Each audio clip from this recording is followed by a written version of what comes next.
Hi, this is Paul Salem. I'm not in DC today. I'm actually in Berlin, Germany at a US-Russia Track 2 meeting that focuses on finding a way forward in the civil wars in Syria and Yemen. The meeting is part of MEI's Track 2 Dialogues program and was held in cooperation with the National Defense University. So we recorded today's podcast late last week. Since then, we've been monitoring the escalation along the Israeli-Syrian border that involved the downing of an Iranian drone and an Israeli F-16.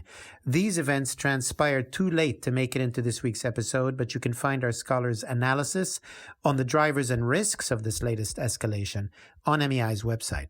And now back to the show.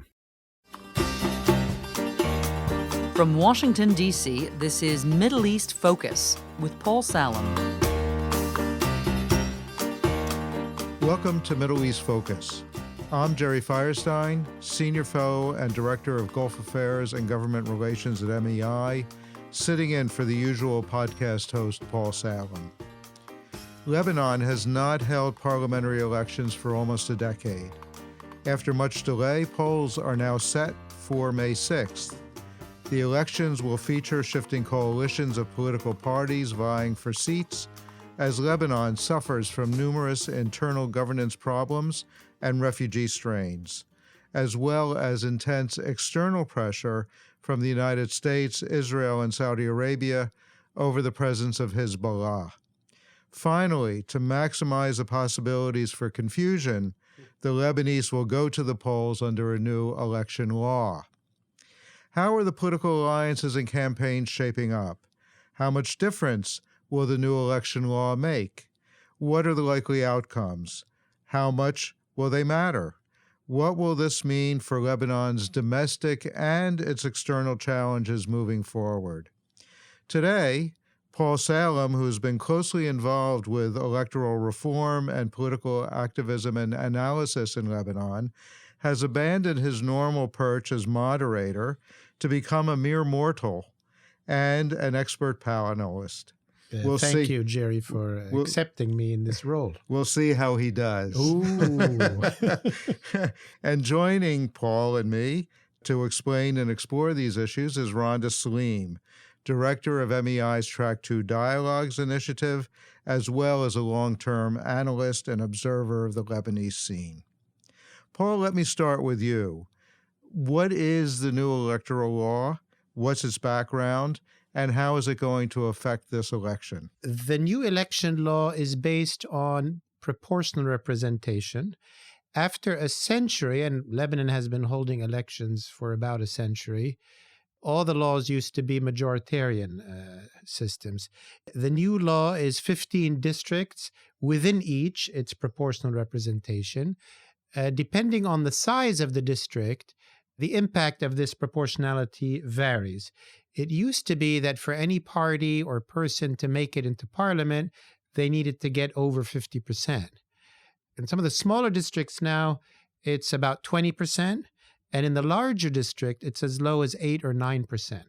So in some areas, it has really lowered the threshold for second-tier parties or new groups or even civil society, if they get their act together, to get somebody into parliament. So it has that potential. Of course, people are not that organized, whereas the traditional parties are still very effective.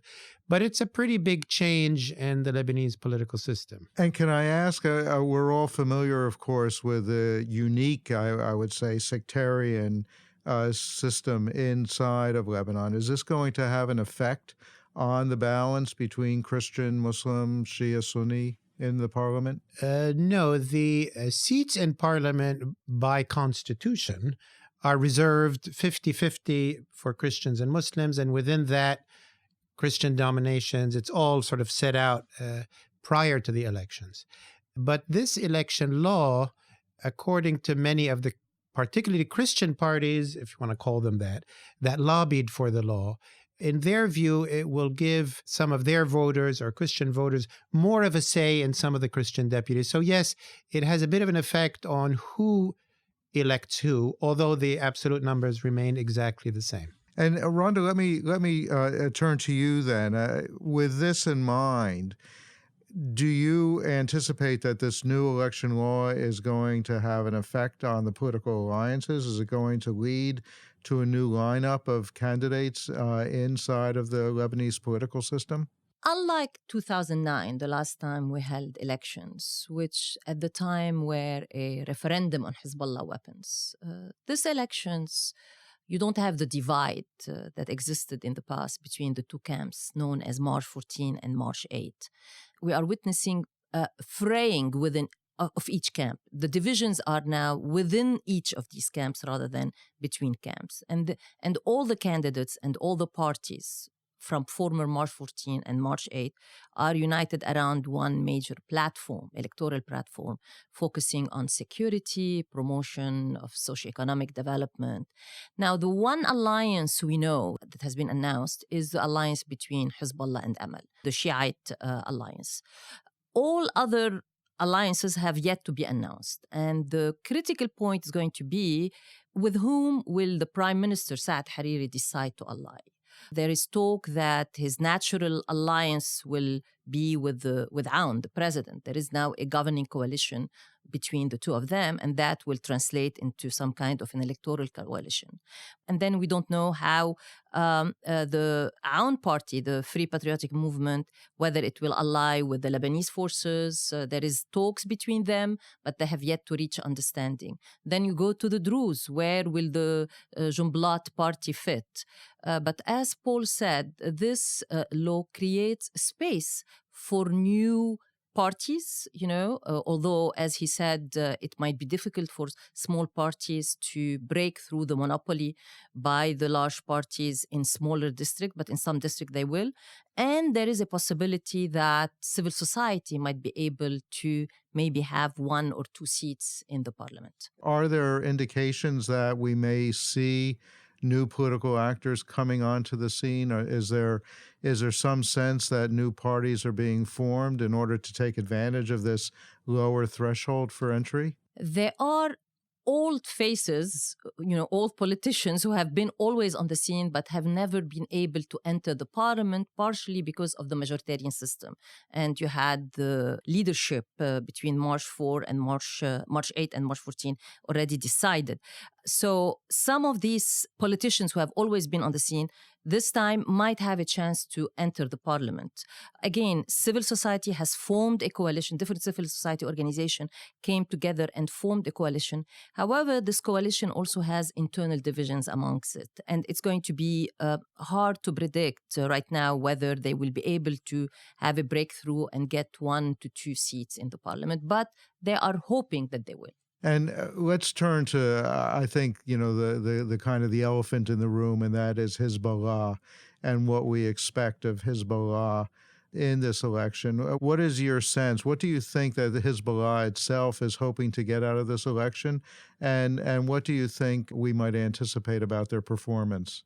Until recently, Hezbollah was betting on getting a majority in the parliament, anywhere from 68 to 70 seats in the parliaments. However, there has recently been some friction between 2 of their major allies, Amal and the Free Patriotic Movement.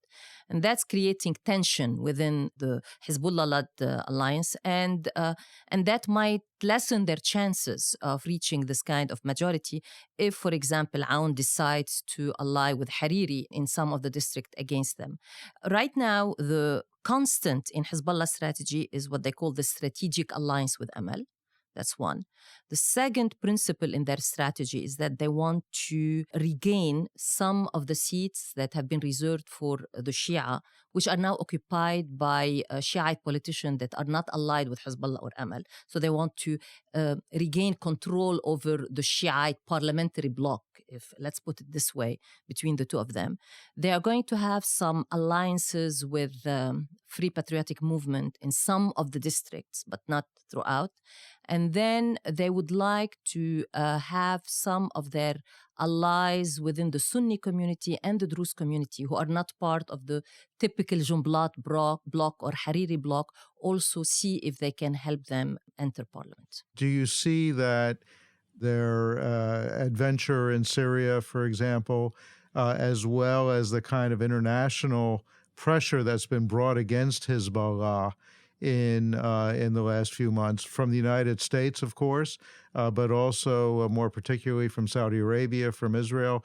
Is that going to affect their election prospects? And if it does affect them, will it affect them up or down? Yeah.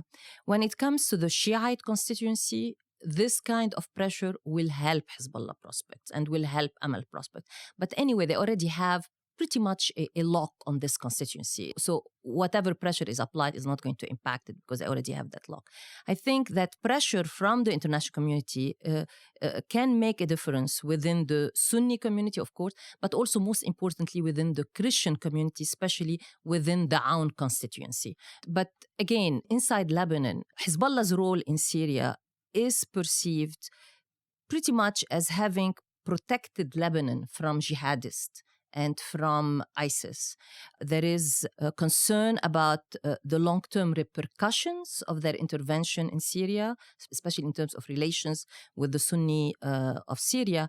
But overall, I think the war in Syria is not going to have much of an impact on the electoral prospects of Hezbollah. Thank you. And Paul, going back to you, kind of the big picture questions. First of all, first parliamentary elections in 10 years. How important is this for Lebanon? Well, first of all, it's very important that Lebanon regain its constitutional normalcy and institutions, which were fraying terribly. This was a parliament who had effectively lost its constitutional mandate many years ago. So it's in general good that elections are held again. Of course, they were put off for so long because everybody was waiting for the outcome of the war in Syria, each party figuring that if it came out to their advantage, they would try to sweep the next election.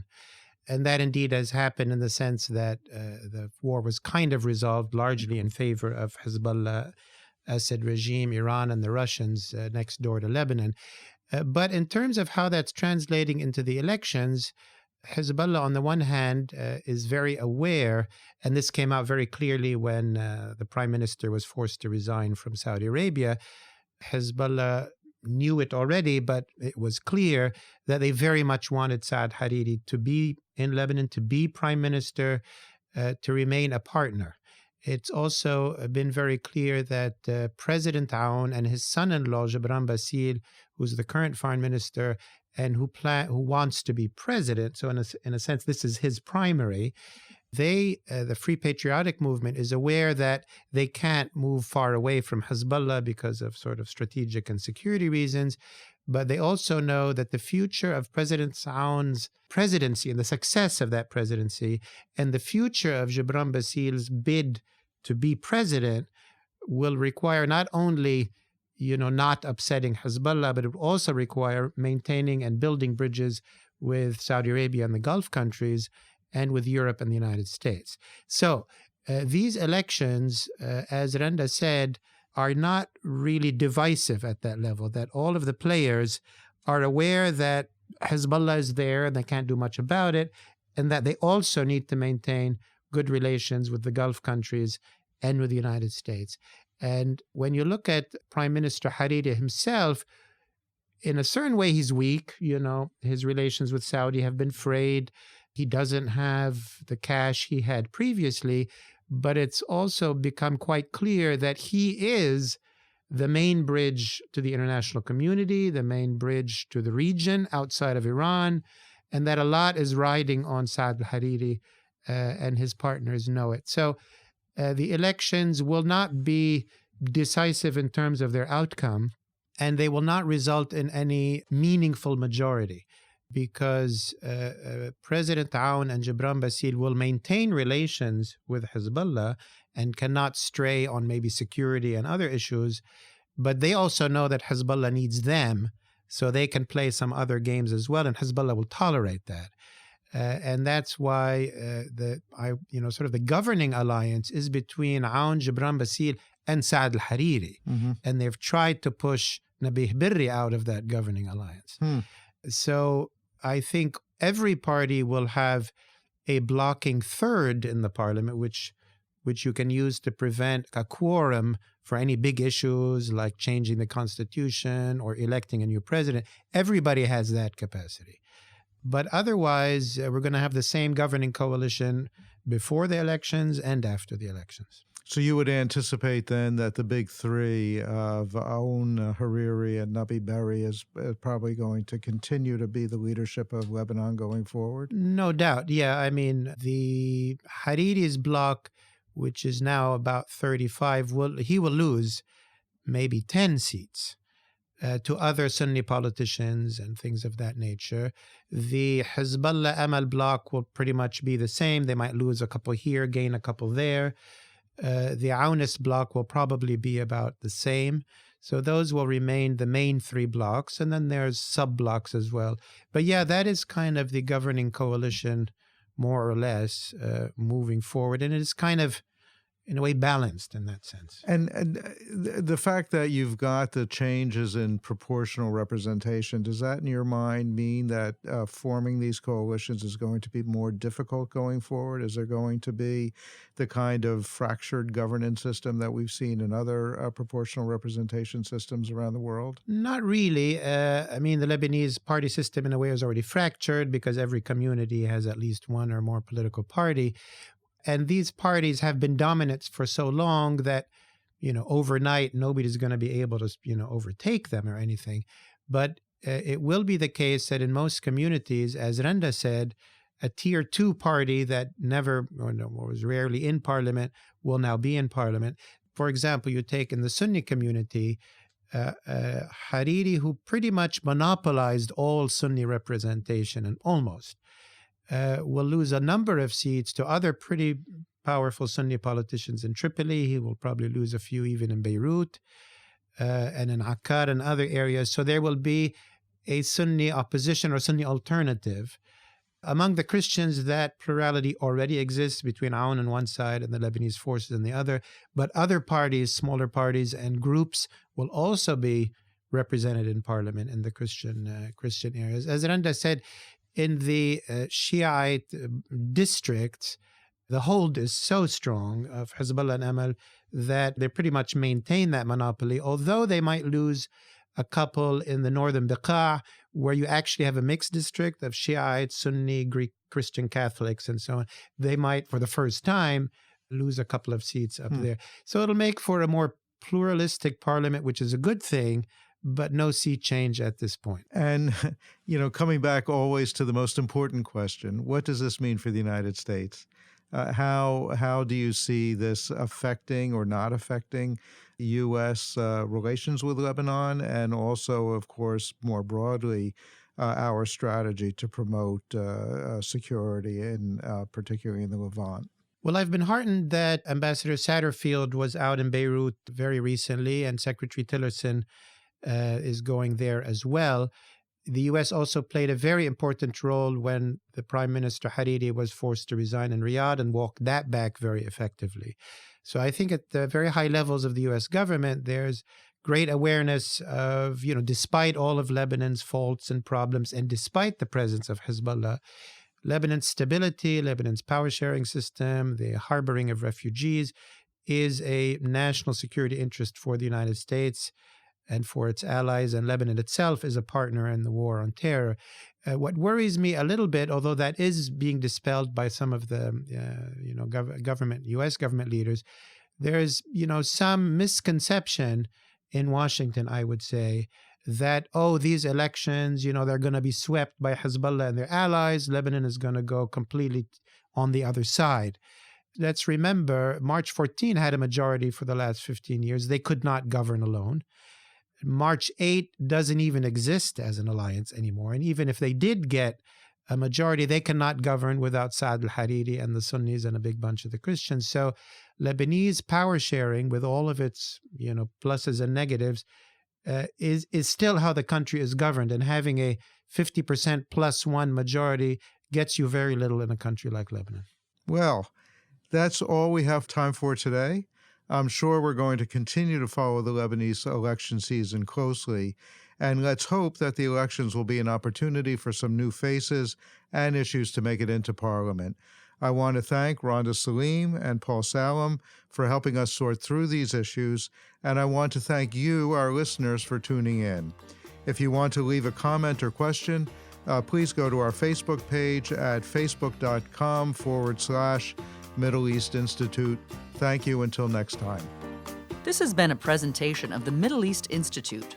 To support MEI's programs and podcasts, please donate at www.mei.edu. Thank you for your support.